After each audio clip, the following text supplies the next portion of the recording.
Sistemas de estabilización lateral.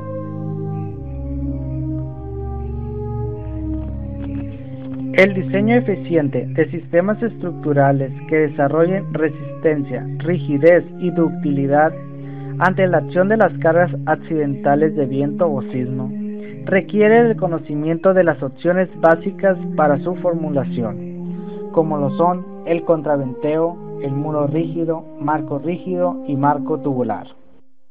La estructura debe ser económica, confiable y responder a las condiciones que sirvieron de base para su análisis y diseño. Contraventeo. Contribuyen a resistir las fuerzas horizontales y permite distribuir de forma uniforme las cargas estructurales. Permite que la estructura pueda alcanzar mayores alturas. Además, es utilizado como sistema de refuerzo en edificaciones que tengan algún daño. Son elementos estructurales que rigidizan la estructura, distribuyen los esfuerzos producidos por los diferentes tipos de carga y los transmiten a la cimentación. El sistema de contraventeo de una estructura de varios niveles deberá ser adecuado para 1. Evitar el pandeo de las estructuras bajo cargas verticales y conservar la estabilidad lateral de la estructura. El contraventeo puede ser de 4 tipos: el discreto, continuo, relativo y dependiente. Contraventeo discreto.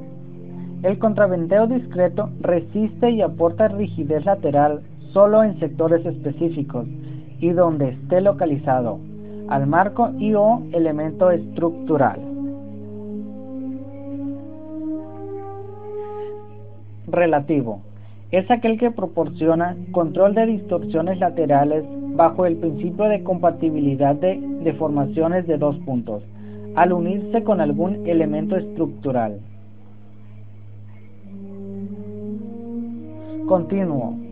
El contraventeo continuo es aquel que se le proporciona a elementos estructurales y o marcos de manera constantes en alguno de sus planos. Dependiente. Para el contraventeo dependiente es básicamente la aportación de contraventeo siempre y cuando la configuración deformada del elemento o estructura que es contraventeado haga depender y prescindir del elemento que contraventea.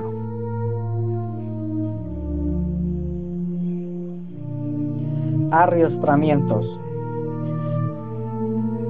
Los arriostramientos son habitualmente elementos secundarios en las estructuras, mas no conviene no prescindir de ellos para que el comportamiento del conjunto estructural sea el adecuado. La misión fundamental de los arriostramientos en los edificios industriales es absorber los empujes longitudinales provocados por el viento debido a su presión sobre las paredes frontales, así como las fuerzas de inercia longitudinal originadas por los puentes grúa en su movimiento. El arriostramiento más simple es la cruz de San Andrés, que consiste en 2 tirantes que pueden trabajar alternativamente en tracción, aunque hay otras alternativas que precisan barras que pueden trabajar alternativamente a compresión.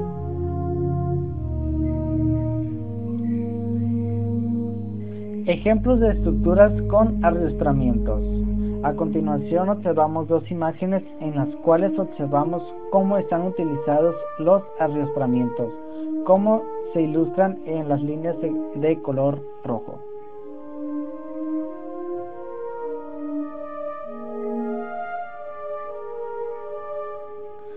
Muros rígidos. Son estructuras rígidas, generalmente de concreto, las cuales no permiten deformaciones importantes sin romperse. Posee rigidez transversal gracias a su naturaleza monolítica. Esto le permite lograr mayor altura y menor deformación lateral. Sin embargo, no tiene rigidez para cargas perpendiculares al plano. Tiene menor flexibilidad en cuanto a diseño, por lo que no permite plantas libres.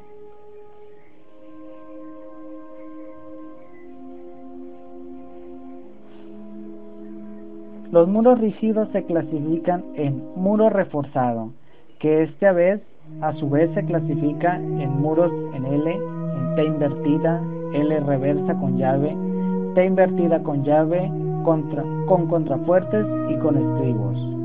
Muro de concreto simple, muro de concreto ciclópeo con columnas de refuerzo y mampostería o bloques de roca pegados con concreto.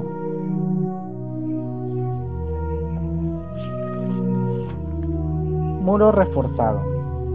Ventajas. Los muros de concreto armado pueden emplearse en alturas grandes, previo su diseño estructural y estabilidad. Se utilizan métodos convencionales de construcción en los cuales la mayoría de los maestros de construcción tienen experiencia. Desventajas.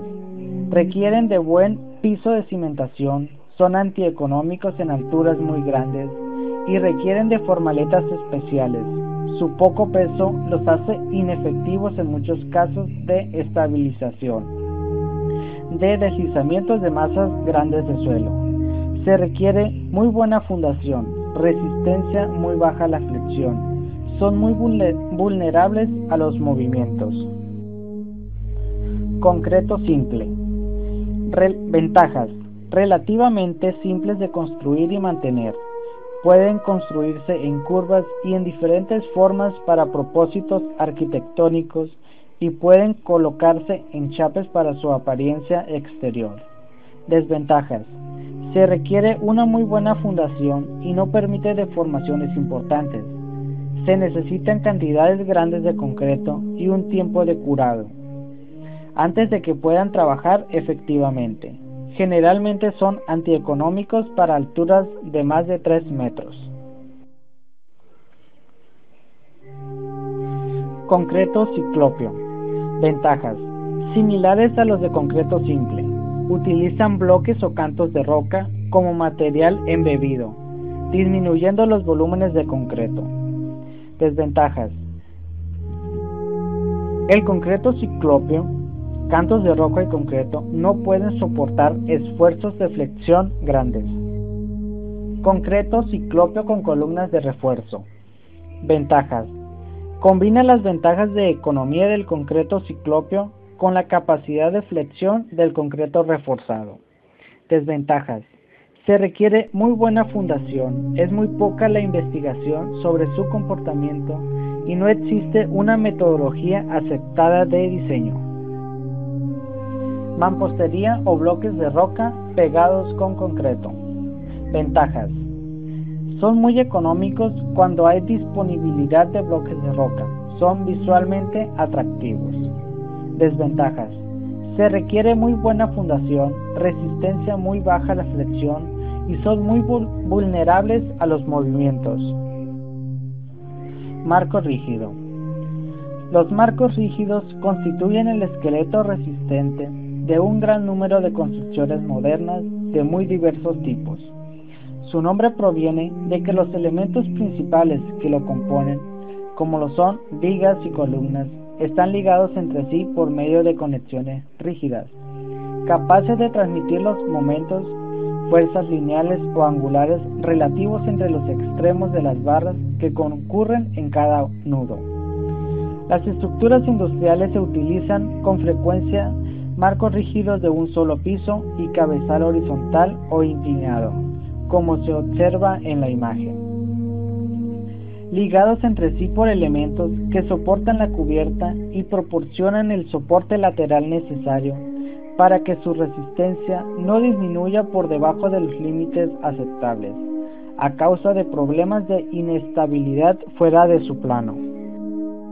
La suposición de que los marcos son estructuras planas cargadas en su plano, en el que se conservan al deformarse, se acerca mucho a la realidad en este caso, y sirve de base a métodos de análisis que permiten predecir su comportamiento con eficacia. Elementos que componen un marco rígido. Un marco rígido está formado siempre por vigas, columnas y conexiones entre ellas. Además, puede haber también elementos de contraventeo. Las vigas son los elementos generalmente horizontales o con pequeña inclinación que soportan directamente las cargas verticales, muertas y vivas, que obran sobre la estructura. Además, hacen que las columnas de marcos carentes de contraventeo puedan adoptar la configuración necesaria para resistir fuerzas horizontales y contribuyen a la rigidez de conjunto de la estructura. Columnas. Las columnas de los marcos rígidos, cuyos ejes son verticales en general, deben ser capaces de soportar las cargas que les transmiten las vigas adyacentes y los tramos de columnas que se encuentran sobre ellas, llevándolas eventualmente a la cimentación, así como los momentos producidos por cargas verticales que reciben de las vigas. Además, deben de ayudar a soportar las fuerzas horizontales en marcos contraventeados, resistirlas en su totalidad en los que no tienen contraventeo. También contribuyen a darle al marco la rigidez necesaria para evitar problemas de pandeo de conjunto. El objeto de las conexiones es transmitir los elementos mecánicos, momentos flexionantes y fuerzas cortantes y normales de las vigas a las columnas y viceversa, así como las fuerzas que aparecen en las diagonales de contraventeo al marco propiamente dicho, para que todos los elementos de la estructura trabajen en conjunto. Comportamiento de marcos rígidos. Fallas. Se presenta una falla del primer tipo cuando se agota la resistencia de algunos de los elementos que forman el marco, la viga, las columnas o las conexiones. La falla de una viga puede ser por inestabilidad o por formación de un mecanismo con articulaciones plásticas, y una columna puede fallar también por inestabilidad o porque se agote su resistencia al formarse una o más articulaciones plásticas. Los marcos simétricos en geometría y carga en los que ésta no produce flexión primaria pueden fallar por pandeo, caracterizado por una bifurcación del equilibrio que se presenta cuando las solicitaciones alcanzan el valor crítico. Los marcos muy esbeltos pueden producirse fallas por inestabilidad elástica, con los esfuerzos en todos los puntos por debajo del límite de proporcionalidad. Esto no suele suceder, sin embargo, en estructuras reales, las que tienen características geométricas y mecánicas que hacen que parte del material que las constituye se plastifique antes de que las cargas alcancen las intensidades máximas. Marco tubular. El sistema más reciente para edificios altos es el tipo de tubo, que consiste en un arreglo perimetral de columnas exteriores colocadas muy cerca entre sí e interconectadas con vigas, lo que proporciona una enorme rigidez a los edificios muy altos. Este sistema evolucionó del sistema denominado tubo con tubo.